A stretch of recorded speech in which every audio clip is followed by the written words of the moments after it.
여호와께서 주의 모든 원수를 무찌르사 왕으로 궁에 평안히 살게 하실 때 왕이 선지자 나단에게 이르되 볼지어다 나는 백향목 궁에 살거늘 하나님의 궤는 휘장 가운데에 있도다. 나단이 왕께 아뢰되 여호와께서 왕과 함께 계시니 마음에 있는 모든 것을 행하소서 하니라. 그 밤에 여호와의 말씀이 나단에게 임하여 이르시되 가서 내 종 다윗에게 말하기를 여호와께서 이와 같이 말씀하시되 내가 나를 위하여 내가 살 집을 건축하겠느냐. 내가 이스라엘 자손을 애굽에서 인도하여 내던 날부터 오늘까지 집에 살지 아니하고 장막과 성막 안에서 다녔나니 이스라엘 자손과 더불어 다니는 모든 곳에서 내가 내 백성 이스라엘을 먹이라고 명령한 이스라엘 어느 지파들 가운데 하나에게 내가 말하기를 너희가 어찌하여 나를 위하여 백향목집을 건축하지 아니하였느냐고 말하였느냐. 그러므로 이제 내 종 다윗에게 이와 같이 말하라.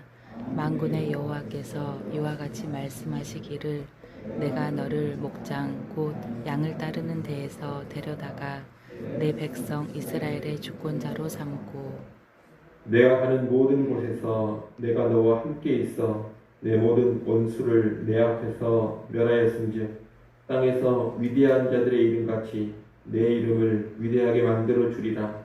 내가 또 내 백성 이스라엘을 위하여 한 곳을 정하여 그를 심고 그를 거주하게 하고 다시 옮기지 못하게 하며 악한 종류로 전과 같이 그들을 해하지 못하게 하여 전에 내가 사사에게 명령하여 내 백성 이스라엘을 다스리던 때와 같지 아니하게 하고 너를 모든 원수에게서 벗어나 편히 쉬게 하리라. 여호와가 또 내게 이르노니 여호와가 너를 위하여 집을 짓고 내 수완이 차서 내 조상들과 함께 누울 때에 내가 내 몸에서 날 내 실을 내 뒤에 세워 그의 나라를 견고하게 하리라. 그는 내 이름을 위하여 집을 건축할 것이요 나는 그의 나라 왕위를 영원히 견고하게 하리라. 나는 그에게 아버지가 되고 그는 내게 아들이 되리니 그가 만일 죄를 범하면 내가 사람의 매와 인생의 채찍으로 징계하려니와 내가 내 앞에서 물러나게 한 사울에게서 내 은총을 빼앗은 것처럼 그에게서 빼앗지는 아니하리라. 내 집과 내 나라가 내 앞에서 영원히 보존되고 내 왕위가 영원히 견고하리라 하셨다 하라. 같이 봅니다. 나단이 이 모든 말씀들과 이 모든 계시대로 다윗에게 말하니라. 아멘. 하나님의 법궤를 예루살렘으로 옮기려다 큰 실패를 맛봤던 다윗은 그 뒤에 하나님의 말씀대로 법궤를 레위인들의 어깨에 메고 성공적으로 옮깁니다. 오늘 본문은 그 뒤의 이야기인데 이때 다윗은 주변의 모든 원수, 모든 대적들을 다 물리치고 평안을 누리고 있었습니다. 바로 이때 다윗은 무슨 생각을 하느냐? 여호와 하나님을 위하여 성전을 건축할 생각을 합니다. 다윗이 볼 때 하나님의 법궤가 자기의 백향목 궁궐보다 못한 휘장 아래에 있는 것이 무척이나 안타까웠습니다. 자기는 화려한 궁궐에서 지내는데 하나님의 처소가 자신의 처소보다 못하다는 그 사실에 죄송함을 느낀 겁니다. 그래서 여호와를 위하여 성전을 건축하겠다는 뜻을 나단 선지자에게 알립니다. 선지자 나단은 처음에는 이 다윗의 마음을 좋게 여기고 왕의 마음에 있는 대로 다 행하라고 합니다. 하지만 그날 밤에 하나님은 나단 선지자에게 나타나셔서 다윗이 성전 건축하는 일을 막습니다. 4절부터 7절에 보면 하나님은 출애굽 이후 지금까지 이스라엘 백성 가운데 거하시되 늘 장막과 성막에 있었다고 하십니다. 아울러 내가 언제 왜 나를 위해 백향목 궁궐을 짓지 않느냐고 탓하고 말한 적이 없다고 하십니다. 사실 하나님은 건물 안에 갇힐 수 없는 자유로운 분이시고 사람에게 화려하고 매력적인 궁궐이라 하더라도 하나님께는 커다란 의미가 없습니다. 그분 자체가 지극히 영광스럽기 때문에 백향목 성전이 아무런 의미가 없는 겁니다. 하나님은 그러한 외적으로 화려하고 대단한 건물에는 관심이 없는 분이십니다. 물론 하나님께서는 하나님의 섭리 가운데 이제 다윗의 아들 솔로몬을 통해 성전을 건축하게 하실 겁니다. 하지만 그 역시 건물에 대한 하나님의 관심이라기보다는 구원 역사의 한 진행 방편으로서 성전 건물을 허락하시는 겁니다. 건물 성전을 통해서 가르치실 것을 가르치시고 그 성전 이후에 그리스도로 또한 교회로 이어지는 구원의 경륜을 이루기 위함이지 성전 건물 자체에 하나님의 특별한 관심이 있는 것이 아니라는 겁니다. 오히려 하나님은 그의 백성이 온전히 하나님의 말씀에 순종하는 삶, 그리고 그로 인해 그의 백성이 안식하며 평안한 가운데 거하는 삶에 큰 관심을 가지고 계십니다. 따라서 오늘날 우리 역시 외적인 건물의 화려함이나 웅장함에 우리의 마음을 빼앗겨서는 안 되겠습니다. 대단한 건물이 하나님을 기쁘게 하리라 그런 착각에 빠지면 안 됩니다. 어떤 건물이 인간인 우리의 눈과 마음을 흡족하게 할지는 모르겠습니다만 하나님은 건물 자체의 웅장함과 화려함에는 아무런 관심이 없으십니다. 더욱이 우리가 살아가는 이 신약 시대에는 그 어떤 성전 건물도 없고 예수 믿는 우리가 곧 성전이기 때문에 더더욱 건물에 대한 집착을 버려야 하겠습니다. 여러분, 하나님은 우리의 순종의 삶에 또한 그의 백성인 우리가 안식을 누리고 평안을 누리는 삶에 지대한 관심이 있다는 것을 언제나 기억해야 합니다. 그리고 진정한 성전인 우리의 거룩에 아주 커다란 관심이 있으십니다. 그러니 우리는 더욱더 순종하는 삶에 집중을 해야 하고 거룩한 삶에 깨어 있어야 합니다.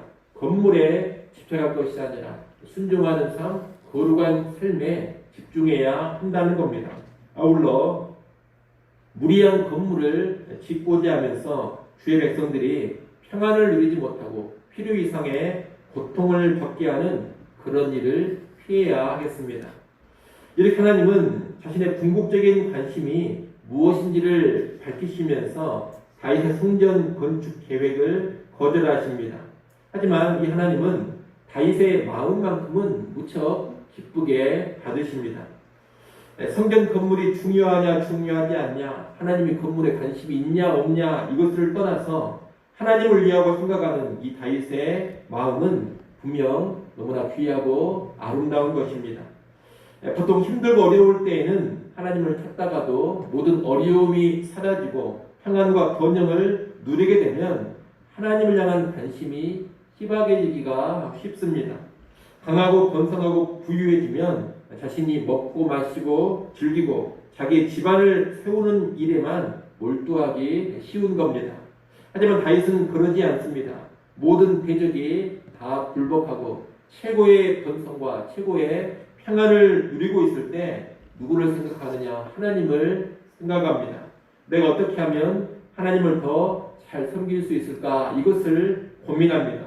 나의 것을 후히 들여서 하나님을 위해 뭔가 하고 싶어 합니다. 이렇게 하나님을 생각하고 위하는 마음, 하나님을 귀히 여기고 하나님을 뜨겁게 사랑하는 마음에서 나온 것이 성전 건축의 계획이었습니다.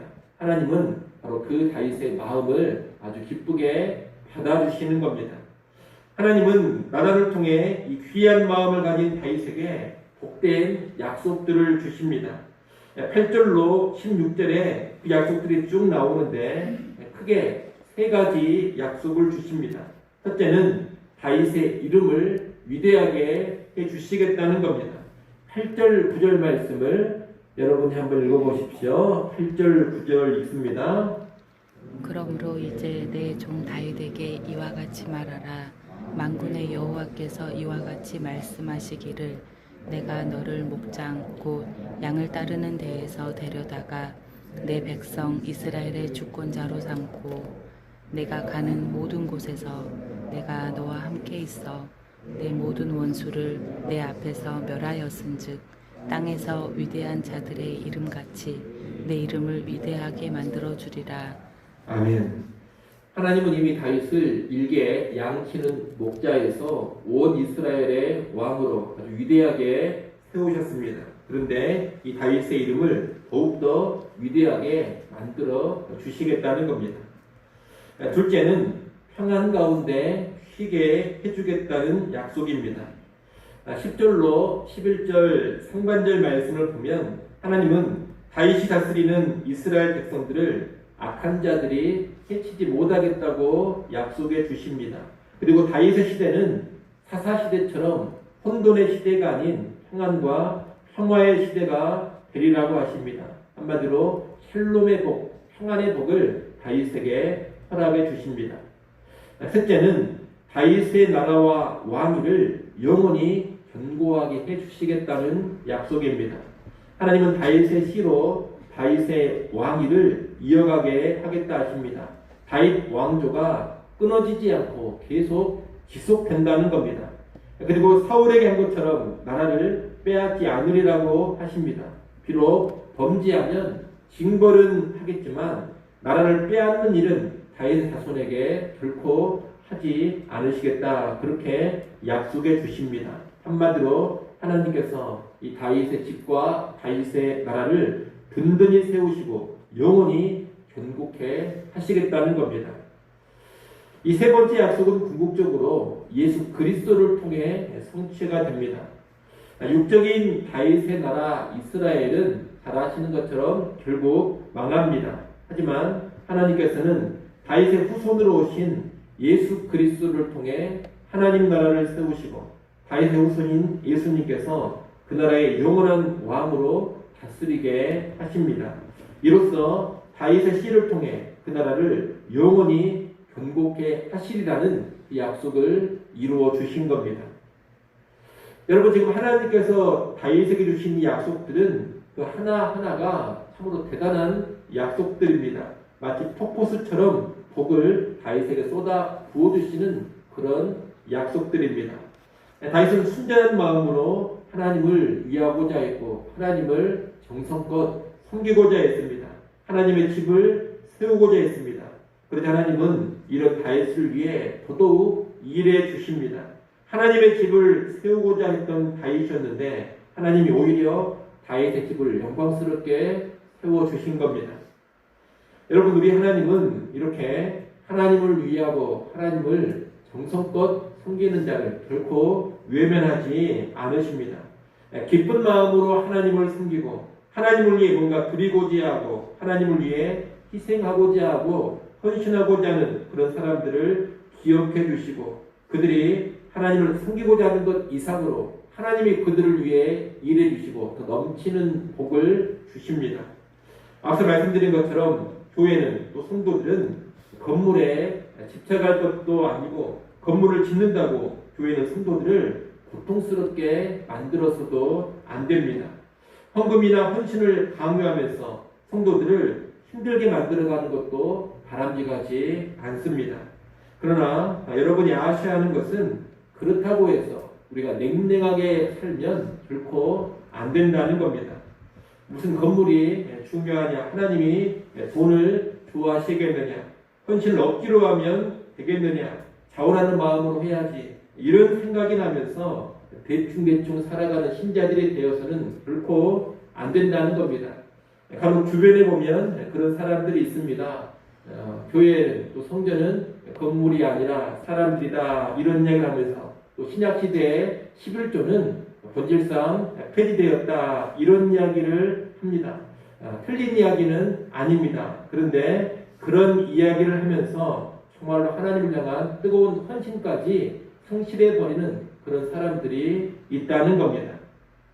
하나님을 정말로 귀하게 여기고 사랑하는 마음, 어떻게든 하나님을 위해 뭔가 더 드리고 하나님을 위해 더욱더 일하고 섬기려는 마음이 그런 지식을 배우면서 사라져버린 그런 사람들이 있습니다. 우리가 그런 사람이 되어서는 안 된다는 겁니다. 오늘 하나님께서 뭐라고 말씀하셨느냐? 나는 백향목 건물에는 관심이 없다, 그렇게 말씀을 하셨지만 그럼에도 성전 건축을 하고 싶어 했던 그 다윗의 마음은 기쁘게 받아주시면서 얼마나 놀라운 약속들을 말씀해 주셨는지 모릅니다. 하나님께서 그 마음을 정말 기쁘게 받아주셨다는 겁니다. 이를 기억하면서 우리는 냉랭하게 살아서는 안 되겠습니다. 자기 이익과 자기 편안함만 추구하는 그런 약사감으로 신앙생활을 해서도 안 되겠습니다. 수고와 희생과 헌신을 얄팍한 지식을 가지고 피하려고 하는 그런 모습을 가져서도 안 되겠습니다. 여러분, 하나님께 후히 들으시고 하나님을 후히 섬겨가십시오. 하나님을 위해서, 그리스도의 몸된 교회를 위해서, 오늘날 성전된 교회를 위해서 내가 무엇을 더 헌신할 수 있을까? 무엇을 더 희생할 수 있을까? 이런 마음을 늘 가질 수 있어야 합니다.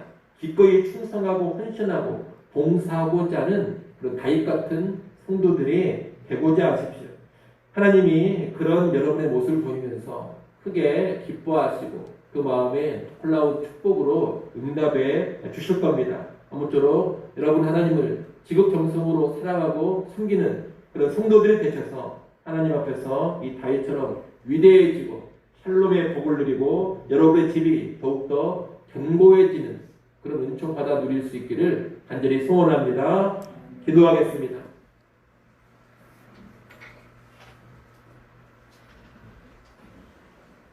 아버지 하나님, 다윗처럼 하나님을 사랑하고 하나님을 생각하며 하나님을 잘 섬기고자 하는 그런 성도들이 되게 하여 주시옵소서. 또한 주의 전인 교회를 잘 세워가는 성도들 되게 하여 주시옵소서.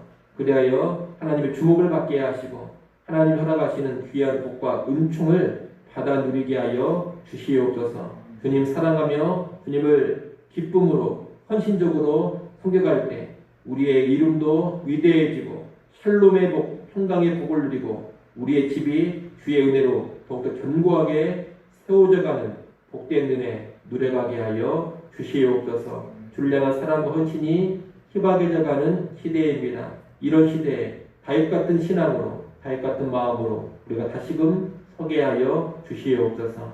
하나님의 시간 하나님께 나와 엎드려 기도합니다. 날마다 우리의 짐을 지시는 하나님께 우리의 짐을 다 맡겨버리게 하여 주시옵소서. 하늘 평안 누리게 하여 주시옵소서. 하나님의 특별한 도우심과 은혜를 이 시간 힘있게 하여 주옵소서. 하루의 처음 시간 기도하며 주님과 함께 시작합니다. 온종일 그 주님과 동행하게 하시고 선한 길로 주의 영광을 위한 길로만 나아가게 하여 주옵소서. 예수님의 이름으로 기도드리옵나이다.